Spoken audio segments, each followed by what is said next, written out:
9 inches పాట్లో మిరప చాలా చక్కగా వచ్చిందండి. కాపు అయితే చూడండి ఎంత బాగున్నాయో. ఇవి టేస్ట్ ఉంటాయి, మంచి కారం కూడా ఉంటాయి.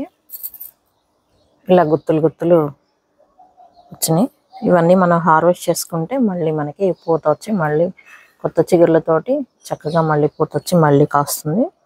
ఇది ఉండడము ఈ 9 ఇంచెస్ పాట్లో ఉంది. చాలా చిన్న పాట్, కానీ మొదలు చూడండి ఎంత స్ట్రాంగ్ అయిందో. దీని ప్రత్యేకత ఏంటంటే ఇప్పటికి ఒక్కసారి కూడా ఆకు ముడత కానీ అసలుకి ఎటువంటి దీనికి చీడపీడలు కానీ ఏమీ రాలేదు. చాలా బాగా కాపు వస్తుంది. ఇప్పటికి చాలాసార్లు కోసాము. ఇప్పుడు ఒకసారి మీకు హార్వెస్ట్ చేస్తూ చూపిద్దామని చెప్పి నేనైతే వస్తున్నాను. దీనికి ఇచ్చిన ఎరువులు పెద్ద ప్రత్యేకంగా ఎరువులు కూడా ఏమి ఇవ్వలేదండి. నేను కిచెన్ వేస్ట్ తోటి పెంచాను.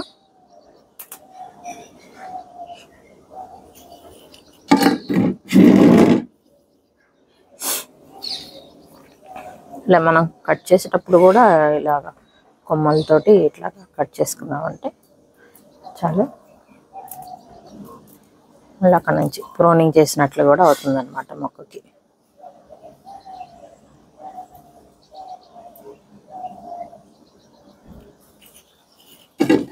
ఇవేమో విత్తనానికి వదిలేసామండి. మన విత్తనం కూడా మనమే మన పంట పండినప్పుడు మనం మొక్కకి పండుకాయలు ఉన్నప్పుడు విత్తనాన్ని కూడా సేకరించుకుంటే మనకి నచ్చినవి చక్కగా నెక్స్ట్ సీజన్కి విత్తనాలకు కూడా చక్కగా పనికొస్తాయి. ఎవరికన్నా కావాలన్నా కానీ మనం వీటిని షేర్ చేయొచ్చు చక్కగా.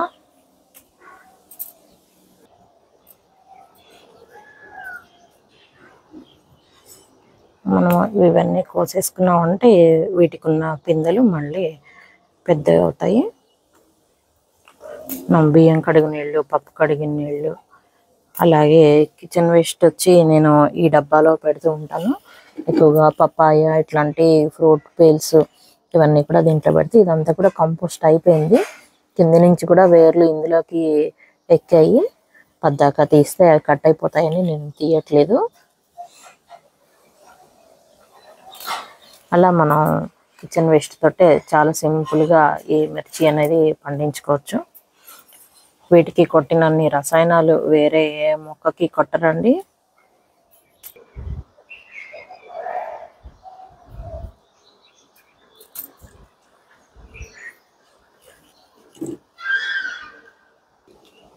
ఈ ప్లాంట్కి సాయిల్ ప్రిపరేషన్ అయితే నేను కిచెన్ వేస్ట్ తోటి సాయిల్, ఇసుకతో కూడిన సాయిల్ మిక్స్ చేసి పెట్టానండి. ప్రత్యేకంగా నేను ఏమీ వాడలేదు. ఇంకా కోకోపీట్ కానీ ఇంకా వేరే ఏమీ వాడలేదు. కానీ మనం చిన్న ప్లేస్ ఉన్నా కానీ ఇలా బాల్కనీలో చక్కగా మనకి కావాల్సిన మిర్చి అయితే పండించుకోవచ్చు. చూసారు కదా, నేను అంత చిన్న కుండీలో వేసి పెంచుతున్నాను. కాపు కూడా ఈ వెరైటీ కాపు కూడా చాలా బాగా వస్తుంది.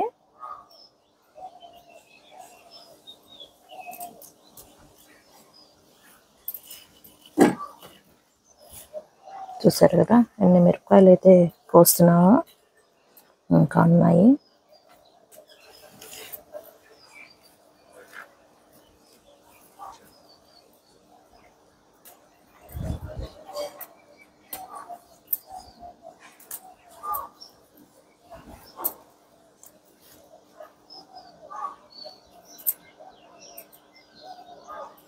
మనం లేతవి కోసుకుంటే కారం ఉండవండి. కొంతమంది అడుగుతున్నారు మా మిర్చి ఎందుకని కారం ఉండట్లేదు అని. లేతవి కోస్తే అవి ఇంకా తయారవ్వవు కదండి, అసలుకి చప్పగా ఉంటాయి. చాలా గింజ కూడా తయారవ్వదు. మనకి కాయ ముదిరి గింజ తయారవుతేనే మనకి మిర్చి అనేది ఘాట్ అనేది ఉంటుంది. మనకి కాయ కనిపిస్తుంది కదా అని కోసేసామంటే అవి చాలా చప్పగా ఉంటాయి. కానీ కాయలు పూర్తిగా తయారయ్యాక మాత్రమే కోసుకోవాలి.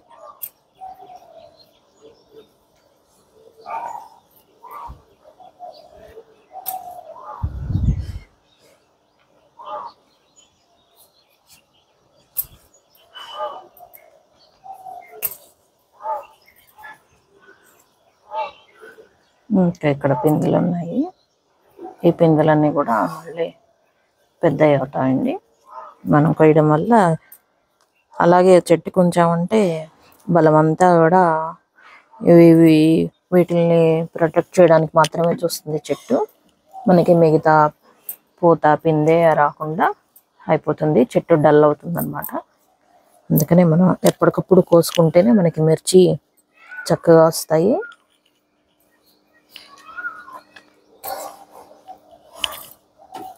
ఈ మిర్చికి నీళ్లు ఎక్కువ పోయకూడదండి. మిర్చి మొక్కకి మనం నీళ్ళు ఎక్కువ ఇచ్చామంటే కాపు సరిగా రాదు. మనం ఎప్పటికప్పుడు చూసుకొని ఇస్తూ ఉండాలి.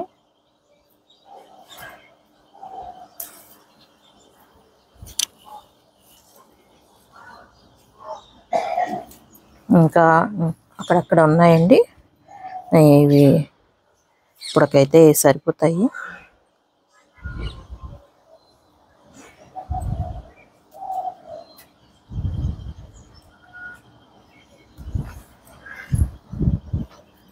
కానీ ముద్దుని తెంపేస్తున్నాను.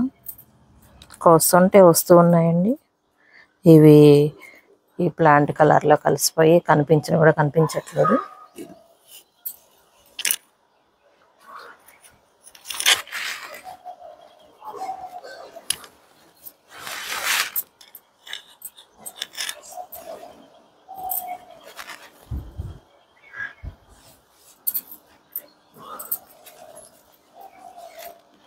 చెట్టు చూస్తే చిన్న చెట్టు ఇంతేనండి, కనిపిస్తుంది కదా మీకు. దూరం నుంచి చూపిస్తా ఒకసారి చూడండి. చెట్టు అయితే ఇదే చిన్న చెట్టు, కానీ కాయలు చూసారా ఎన్ని కాయలు వచ్చాయో. ఈ కాయలన్నీ ఒక 1/2 kg వరకు ఉండొచ్చండి. చాలా పొడుగు ఉన్నాయి కదా కాయలు అయితే. ఇన్ని కాయలు అయితే హార్వెస్ట్ చేస్తాం. మరి మీకు ఈ వీడియో నచ్చిందండి? ఈ వీడియో నచ్చితే లైక్ చేయండి, షేర్ చేయండి. అలాగే మీరు కనుక నా ఛానల్ని కొత్తగా చూస్తుంటే ప్లీజ్ సబ్స్క్రైబ్ మై ఛానల్ అండి. థ్యాంక్ యూ ఫర్ వాచింగ్ అండి. Happy gardening. Bye bye.